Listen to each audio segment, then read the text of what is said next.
যে দেখুন এসে গেছি বন্ধুরা।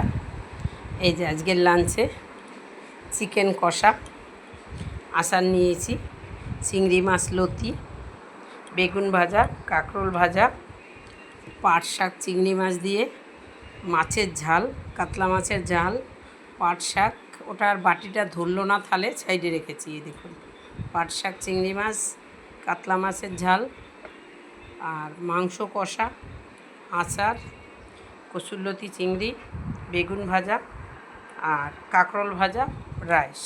দেখুন আজকের লাঞ্চের থালাটা। আমি চলে এসেছি, সবাই আগে চলে এসেছি আজকে। কে কে খাবেন বন্ধুরা? আমি তো খেতে বসবো, আপনারা খেয়েছেন? তাহলে খেয়ে নেন। জানি আপনাদের বলাটা তো কী করব, খুব ভালোবাসি তো আপনাদের, তাই না বলে আর পারছি না যে বন্ধুরা আপনারা খেয়ে নেবেন।